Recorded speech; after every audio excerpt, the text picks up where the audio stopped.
We're back, and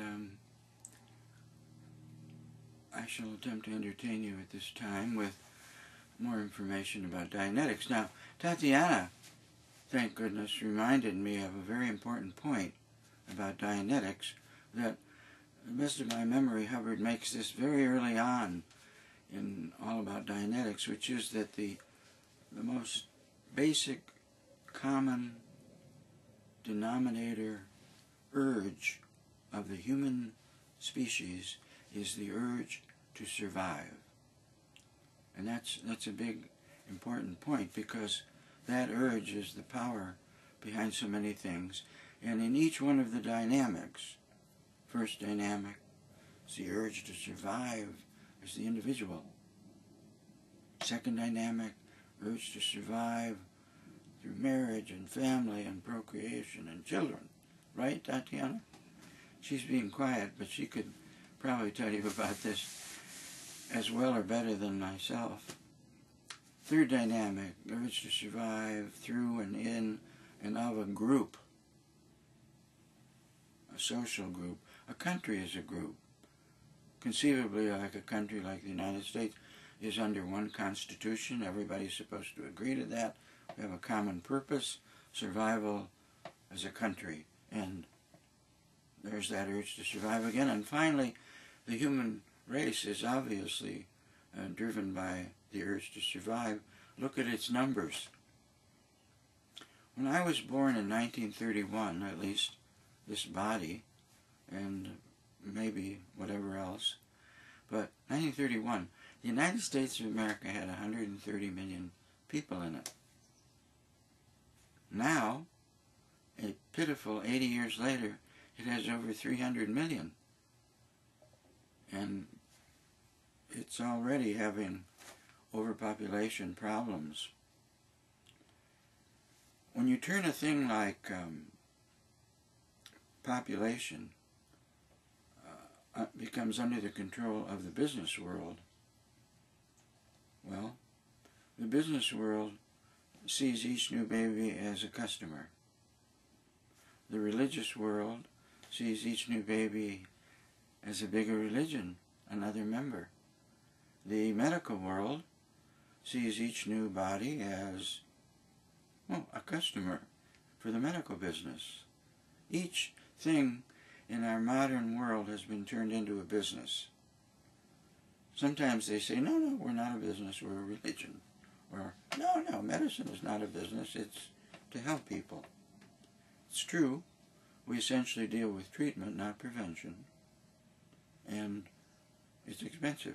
But anyway, just about everything, whether it's law, government, medicine, religion, in my opinion, blame me for having this opinion, has turned itself into a business, and therefore, the more people there are, the more potential customers there are. Just ask China about this in India. They can explain it to you if I haven't. More bodies, more business.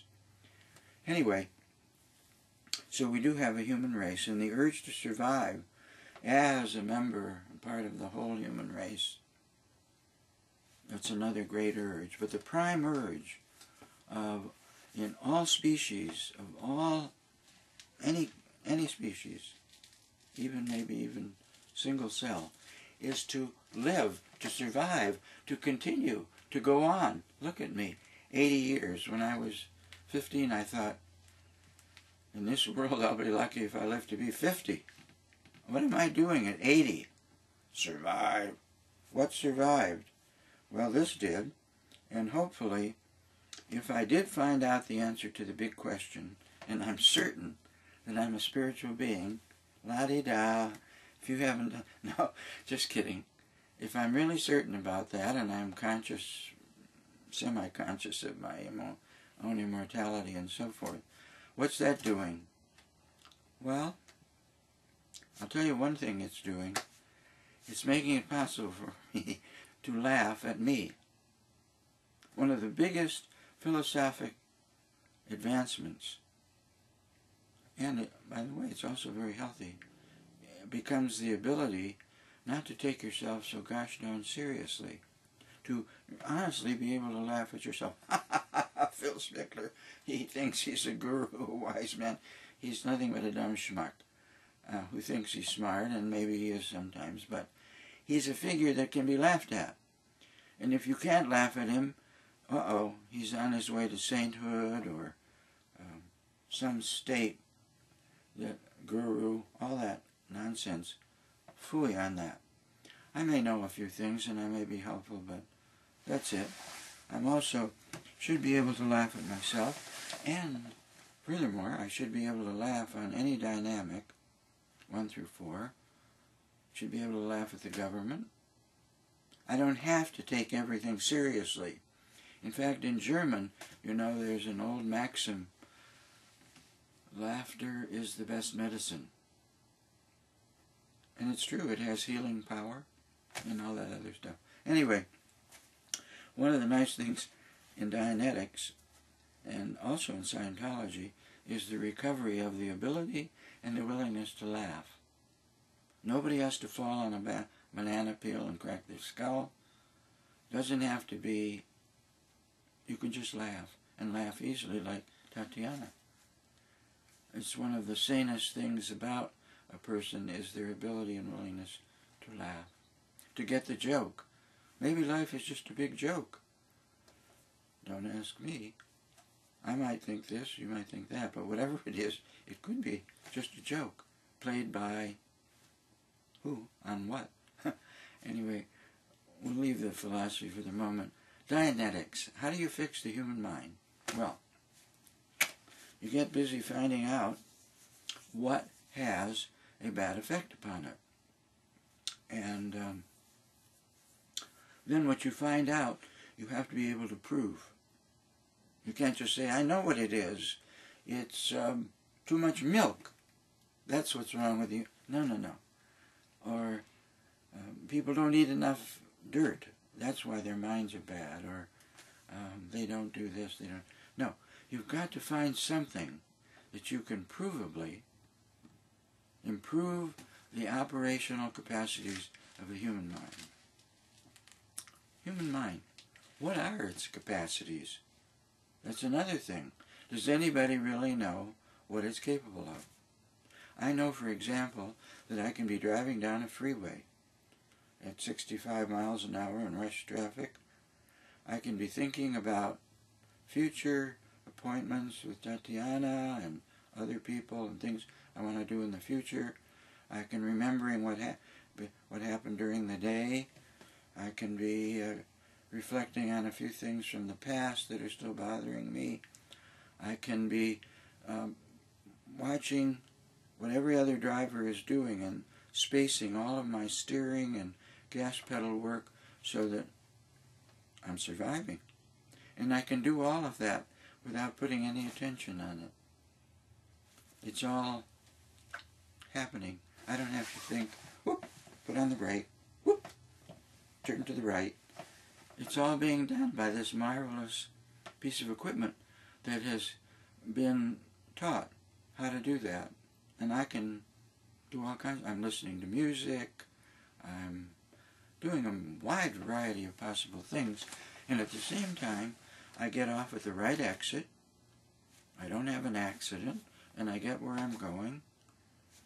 And that's all because of the immense possibilities of this human mind. Think of it, if you want, similar to a computer, in that you can program it to drive, make love. I mean, there's no limit to the programs that you can put in the human mind. It's also very important to know what programs are in it. What's on the hard drive, for example. It's important to know if any programs have been written that operate and you don't know about it. You just know that when you get near a hospital, you become nauseous. When you get high up on a building, you want to jump off it.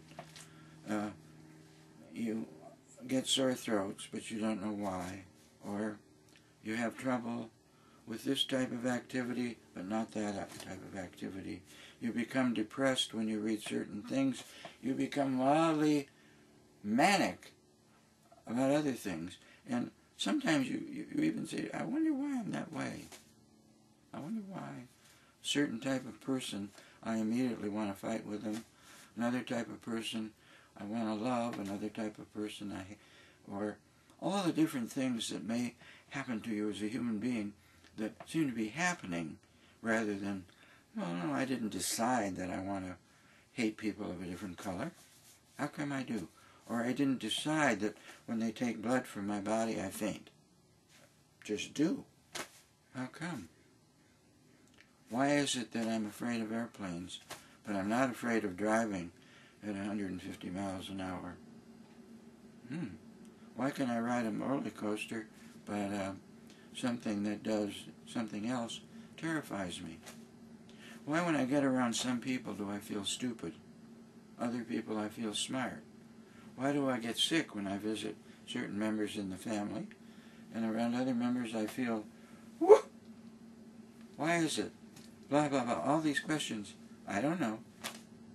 Well, Dianetics, if it's worth the paper it's written on, gives you a chance to find out what's going on in the human mind. Now, you got to remember that the body itself, this body, has as its bottom line purpose is to survive so that it can breed successfully and keep the species going. That's ground zero, to survive. Okay? And because of that, it has to have a large number of things that happen not with thought, but automatically. Stimulus response. And if those things don't happen, you're missing an eye, or you've been eaten by the bear, or you fell off the roof, or you forgot to swallow, or whatever. These are all on automatic that in every species that makes survival possible. And if they weren't on automatic, if I had to think now, let's see, that car is coming right at me. Well, maybe I should, I guess I ought to get, too late. Or if a pencil or something is coming at my eye, whoop, I don't have to think, blink, the eye. So the body is built so that the impressions from the outside world coming in stimulate survival reaction, and that is normal. Stimulus response. You don't have to think about digesting, do you? Think. You don't have to think. Goodness. You just shove it in, chew it up, swallow it, and the body does the rest. So it's a great big machine. It's an automatic machine.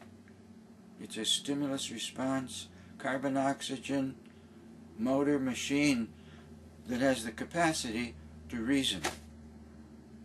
But its most fundamental actions are automatic. I don't have to be told that the opposite sex attracts me. Well, I don't think about that. Should I be attracted to? Well, no. I don't know. No, it just happens. We call it chemistry. We call it all kinds of things. Pheromones or whatever they're called. Whatever it is, it does not require conscious thought. You got that? So, whatever you are, among other things, you have a stimulus response machine that is filled with so many opportunities to have fun, to have pleasure, to avoid pain, to avoid death, to avoid destruction. Pleasure, fun, experience, life, travel, children, war. As long as you got a body, those are all possible things you could have. If the survival thing fails, you're out of luck. No more experience. So, obviously the urge to survive is very important. Now, there are other things that can be entered into the body that do not come with it. And these things have power to affect the body's ability, its mind, to reason clearly. And Hubbard called these things I love this word, engram. Engram. Look it up in the dictionary. It means trace effect on a cell, on a cell. It's like something that leaves a mark on a cellular body. Well, what's the big deal? Well, the thing is, once the cellular body is marked that way, it affects the way it acts. You can take a one-cell creature and have an effect on it with light or cold, so that when you show the light on it again, it's like, ugh! Or if it feels cold, it does things that it wouldn't normally do, or heat, or all kinds of things. So it's possible to do that to people too. You can have an effect on a lot of cells. And that big effect in Dianetics is called an engram. An engram usually is given or received when the conscious mind, the thinking mind, is somehow knocked out of the picture. Right? Tatiana is knocking her head. So somebody, just in play at the schoolyard, hits you over the head, with a baseball bat. I didn't mean to do that. Sorry. You're lying there unconscious. You are now having an engram. A recording is being made by this survival body. It has to record engrams so as to know what to avoid. That's the reason it records this thing called an engram. It's to save its life. Like a fish goes in the shallow. There's a shadow. It's another bigger fish attacking, and it just escapes with its life.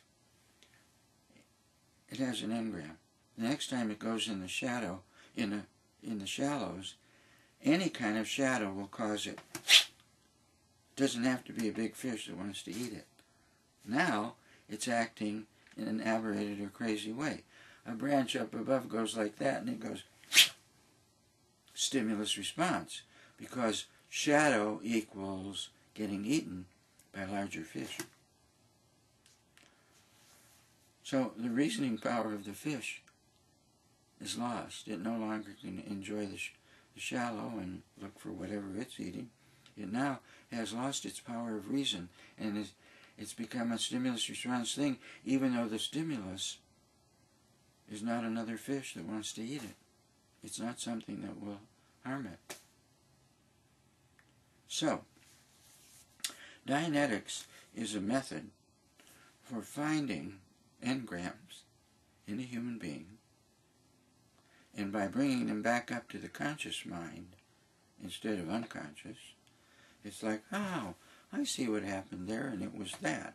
It was a fish, not the tree. It was the baseball bat, and now whenever I see a baseball bat or I get around baseball, I run for my life. No. You don't want the person behaving that way. So they get conscious again of what happened, and it no longer has the command like do this or do that or whatever that was in the engram.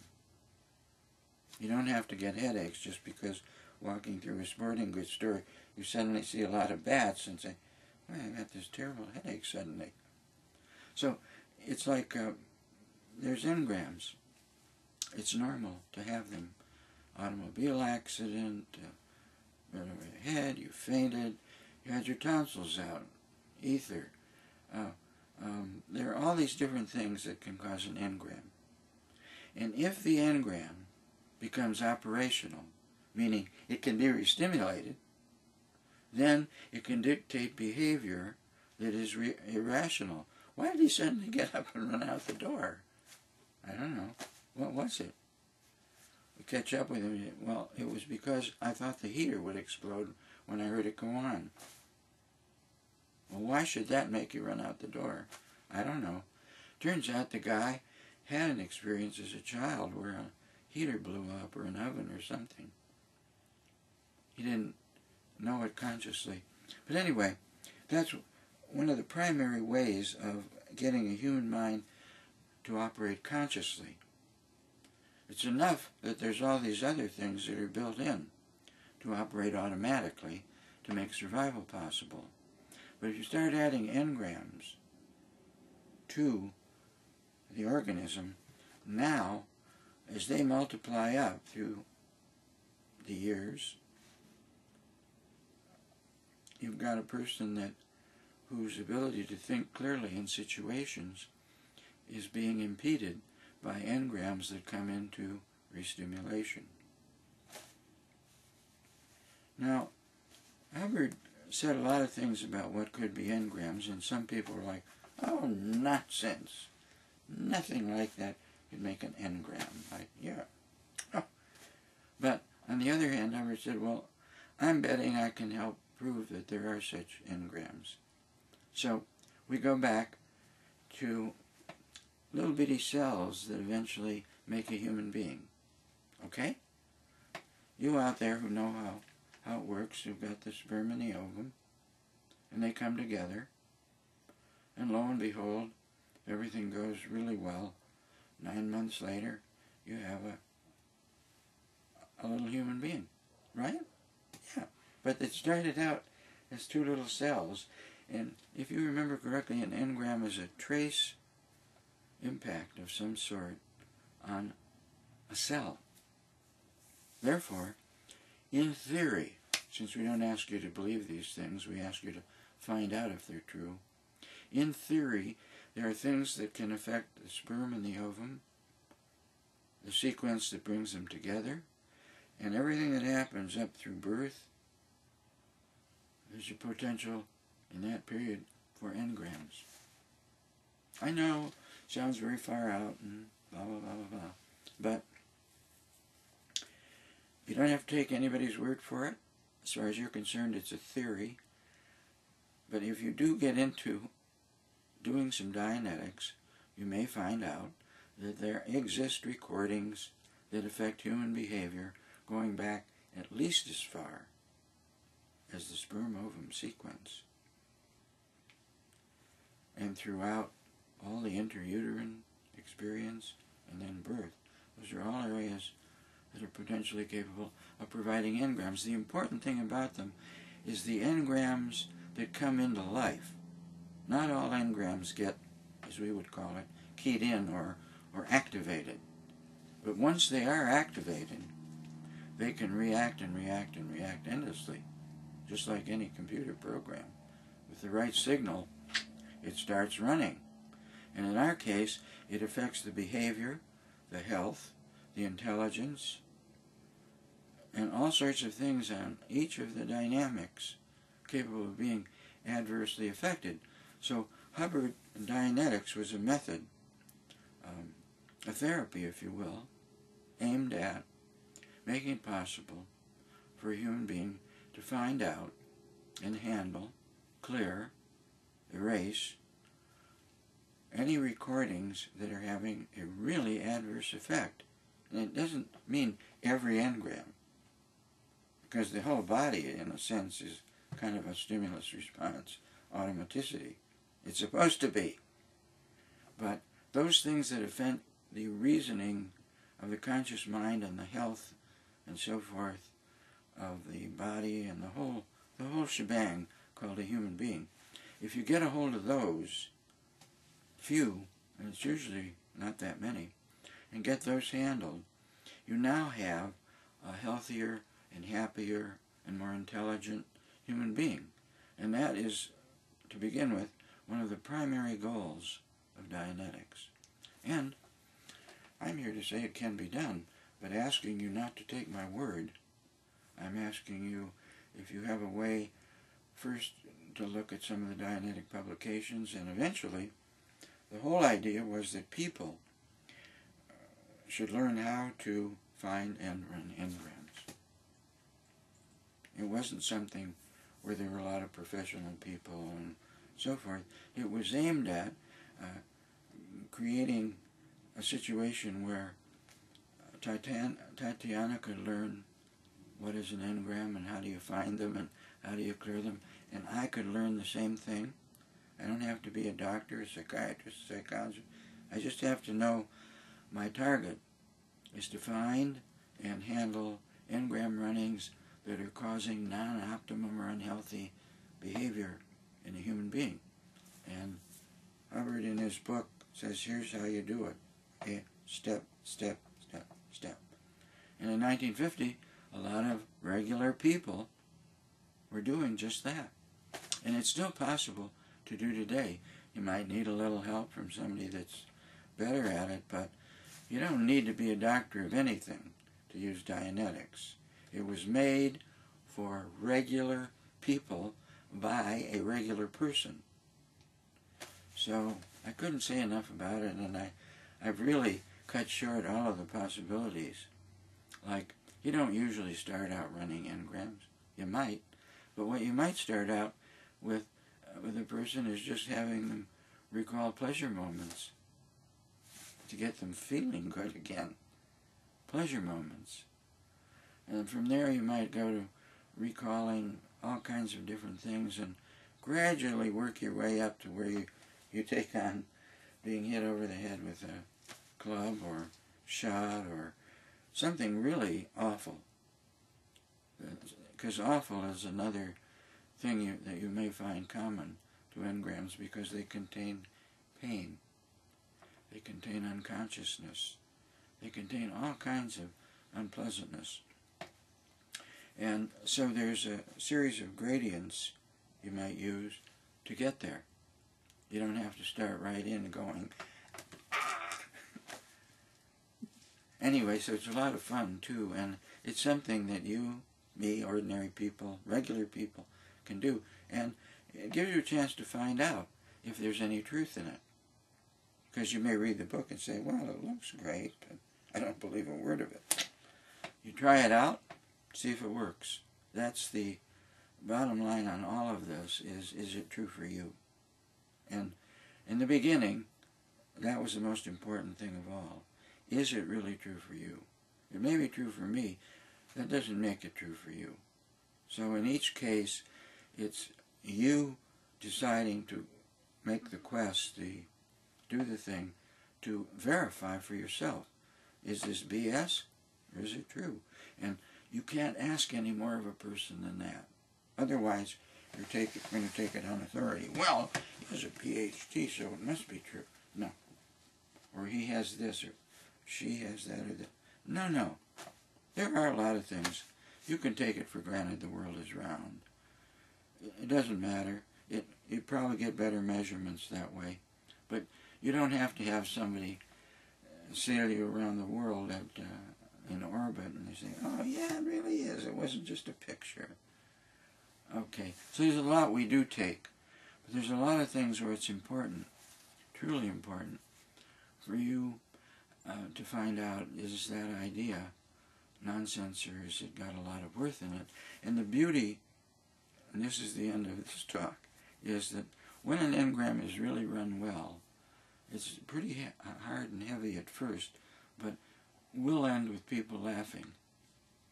Laughing at life, laughing at experience, laughing at, it's like the ghost in the closet. No big deal. Now that I see what it really is, I laugh and I laugh and I laugh. And people that are fortunate enough to be clearing themselves of these engrams, also are recovering that ability to laugh at themselves, to laugh at people that they thought were so serious, to laugh at the world and life, but in a good, healthy way. Thank you so much, and that concludes this talk.